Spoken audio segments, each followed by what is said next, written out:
ഇടുമ്പൻ നോക്കി ചെന്താമരപ്പൂ വിടർന്നു പോലൊരു കുട്ടി. ചന്തു, ചെന്താമരപ്പൂവല്ല, നെയ്യാമ്പൽ പൂവാണ്. പാവം പെണ്ണ്. ഇത്ര പെട്ടെന്ന് പോയാൽ അത് കുട്ടിയടാ. വാ.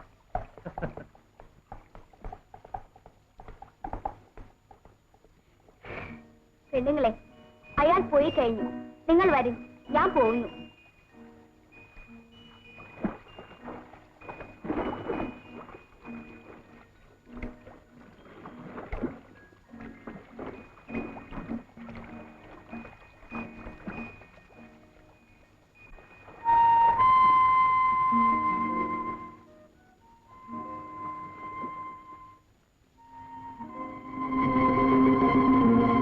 പെണ്ണേ, നിന്റെ പേരെന്താണ്? തുളസി. കൊള്ളാം, മിടി. കിള്ളിയെടുത്ത് മുടിയിൽ ചൂടാനും നുള്ളിയെടുത്ത് പൂജിക്കാനും കൊള്ളാം. ചന്തു, രണ്ടാളൊന്ന് ചെയ്തിട്ട് വേഗം വരീൻ, നേരം പോകുന്നു. അയ്യോ അമ്മേ, അയ്യോ അമ്മേ.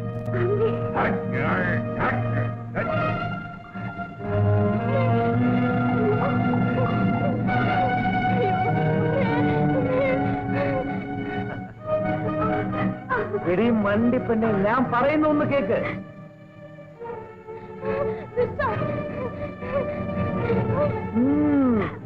എന്നെ ഭയപ്പെടുത്താമെന്ന് കരുതണ്ട. ഞാൻ നിന്നെ സ്വന്തമാക്കാൻ പോവാ.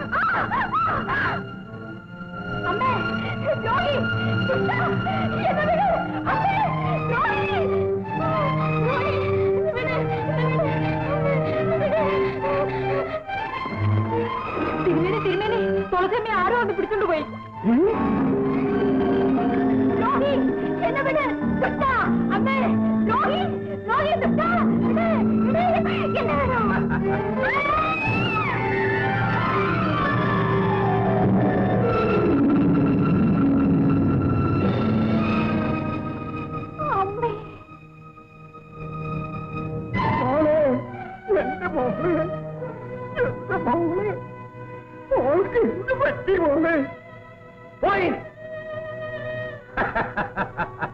പാവം, തീയിൽ ചാടി മരിക്കാൻ ജനിച്ച ഈ ആമ്പാറ്റ.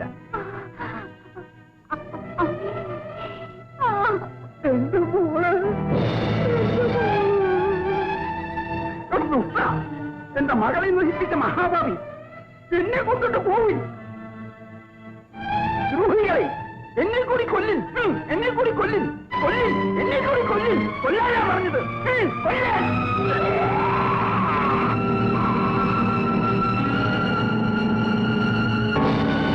ഇറങ്ങിയപ്പോഴേ കളി മോശമാണ്. പോരും ചന്തു. ഒരു കിഴവനെ കൂടി എനിക്ക് കൊല്ലാനുണ്ട്. ചന്തുവേട്ടനോട് ഇഷ്ടമാണ് അപ്പച്ചി. പക്ഷേ ചന്തുവേട്ടനെ കുറിച്ച് ആളുകൾ... എന്റെ മോളെ, കുറ്റവും കുറവും ഇല്ലാത്ത ആരെങ്കിലും ഉണ്ടോ ഈ ഭൂമിയില്? നീ അവന്റെ മുറപ്പെണ്ണ. നീ വിചാരിച്ചെങ്കിലേ അവനെ നന്നാക്കാൻ സാധിക്കും. എന്റെ മോള് എന്റെ കൈയടിച്ച് സത്യം ചെയ്യേ അവന്റെ കയ്യിൽ നിന്ന് പുടവ് വാങ്ങാമെന്ന്. പറയൂ മോളെ, പറയൂ.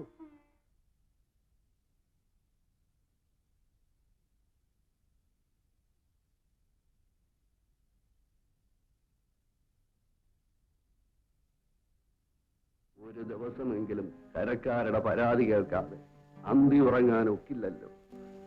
എന്റെ കാവിലമ്മേ, ഇങ്ങനെ ഒരു മകനെ തന്നെ എനിക്ക് തന്നല്ലോ. എന്താ, എന്തുണ്ടായി? ചന്തു എന്ത് ചെയ്തു? ഓ കുന്തം, മോന്റെ വിശേഷങ്ങൾ അമ്മ തന്നെ ചോദിച്ചു നോക്ക്. തമ്പ്രാട്ടി, ആണും പെണ്ണുമായി അടിയൻ ഒരേ ഒരു മോളേ ഉള്ളൂ. ചന്തു തമ്പ്രാൻ അവളെ നശിപ്പിച്ചു തമ്പ്രാട്ടി. അതേ, നിന്റെ മോട ഗുണം കൊണ്ടായിരിക്കും.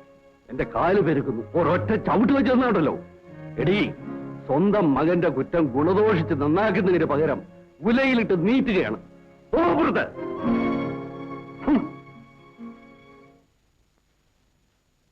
ഏതായാലും സംഭവിക്കേണ്ടത് സംഭവിച്ചു. അവനിവിടെ വരട്ടെ, ഞാൻ ചോദിക്കാം.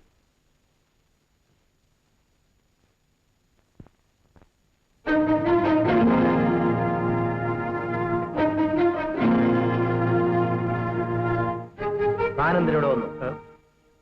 ഓർക്കണം തമ്പ്ര, എന്റെ മകള് ഗർഭിണിയാണ് തമ്പ്ര. മോളല്ലാതെ പിന്നെ മോനാണോ ഗർഭിണിയാവുന്നത്? സത്യം പറയണം, നീ എന്തിനോട് വന്നു? താൻ എന്റെ അച്ഛനോട് വല്ലതും പറഞ്ഞോ?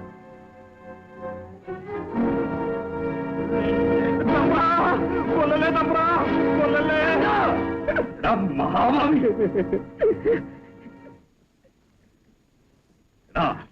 തണ്ടും തടിയും ഉണ്ടെന്ന് കരുതി കിടന്ന് തുള്ളിയാലുണ്ടല്ലോ, ഒടുവിൽ വെള്ളം കുടിച്ച് പരിക്കലുണ്ടാവില്ല. ആ പോയ മൂപ്പി നിന്റെ മകൾക്ക് പുട കൊടുക്കാമെന്ന് നീ ഏറ്റിരുന്നോടാ? ഇല്ല. ഇല്ലേ? അവൾ നീ കാരണം ഗർഭിണിയാണെന്ന് നിനക്കറിയാമോ? ഇല്ല. എന്നാൽ ആണ് കണ്ടാൽ കൊള്ളാവുന്ന പെണ്ണുങ്ങളുടെ നിഴല് കണ്ടാൽ പിന്നെ നിനക്ക് പ്രാന്താളോടാ ദ്രോഹി. പതുക്കെ പറയൂ. നീ വന്നതിനെ കുറിച്ച് പറഞ്ഞിട്ട് കാര്യമില്ല. ചന്തുവിന്റെ മുറപ്പെണ്ണ് കുട്ടിയമ്മ അകത്ത് വന്നിട്ടുണ്ട്. അവള് കേൾക്കരുത്. ഞാൻ അവളോട് പറഞ്ഞ് ഇവന്റെ പുടവ കൂടെ എല്ലാം സമ്മതിപ്പിച്ച് വെച്ചിരിക്കുക. നാട്ടാരെ, കാളികാവ് ക്ഷേത്രനടയിൽ വെച്ച് നാടിന്റെ ഉടയോൻ മുമ്പിൽ വെച്ച് ഇന്നേക്ക് 3-ാം നാൾ മാമംഗലം പൊന്നിക്ക് സ്വയംവരം കുറിച്ചേക്കൾ. കടത്തനാടൻ പടക്കുതിരകളിലേറി വെൺമണി കോട്ടയ്ക്ക് 7 വലത്ത് വെച്ച് മുന്നെത്തണം. മുക്കുകളെ, സ്വയംവരത്തിൽ പങ്കെടുക്കുന്നവർ മാമംഗലത്തെ കുലുവിലൊടിക്കണം. കാവിലിരിക്കുന്ന കരുനാഗങ്ങളെ പാടി വരുത്തി നാഗങ്ങളെ കൊണ്ട് മകടി ഊതിച്ച് നൃത്തം ചെയ്യിപ്പിക്കണം. തീക്കുണ്ടത്തിൻ നടുവിലിരിക്കും കരിമ്പൂലത്തെ തോൽപ്പിച്ച് അതിന് മുകളിലിരിക്കും താലിയും പിടവയും എടുക്കണം. ഈ 4 മത്സരങ്ങളിൽ ഒന്നിനൊന്ന് ജയിച്ചു വരുന്നവരാരായാലും ഭൂലോക സുന്ദരിയായ പൊന്നിയമ്മയെയും പൊന്നിയമ്മയ്ക്ക് അവകാശപ്പെട്ട വെൺമണിക്കോട്ടയും 4000 നിലങ്ങളുള്ള ദേശങ്ങളും 4 ദിക്കും കിട്ടുന്നതാണ്. ഈ ഭൂലോക സുന്ദരി പൊന്നിയമ്മ നമ്മുടെ തോഴൻ ചന്തുവിന് പറ്റിയവളാണെന്ന് തോന്നുന്നു. ഞാൻ യാനയെ കണി കണ്ടിട്ട് ഇറങ്ങുമ്പോ ഒന്ന് കരുതി ഒരു കല്യാണത്തിക്ക് വഴി ഉണ്ടാകുമെന്ന്. തിരുവനി കല്യാണം എന്ന് പറഞ്ഞാലേ പിള്ളേട് തൊട്ടിക്കണം, കടുവയും പുതുത്തൊക്കെ പിടിക്കൂ. കടുവ ഈ പൊന്നം കൈ കൊണ്ടടിത്ത കടുവ കുടുവായ ഒരു ഭൂലോകസുന്ദരിയെ കിട്ടുമെന്ന് നമ്മള് പല പ്രാവശ്യം കിനാവ് കണ്ടിട്ടുണ്ടടാ. അവക്ക് ചുമ്മാ കിനാവ് കണ്ടാ പോരെ മൂത്തക്കുട്ടി മോളാളി. ബില്ലൊട്ടിടാ. നമുക്ക് ബില്ലെടുക്കണമെങ്കിൽ നമ്മൾ എടുക്കും, അത് ഒടിക്കണമെങ്കിൽ നമ്മൾ ഓടിക്കും. പാമ്പിനെ പരത്തണമെങ്കിൽ നമ്മൾ പരത്തും, അതിനെ ഹാറ്റണമെങ്കിൽ നമ്മൾ ഹാറ്റും, അതിനെ തിന്നണമെങ്കിൽ നമ്മൾ കരിക്ക് തിന്നും. അപ്പൊക്കെ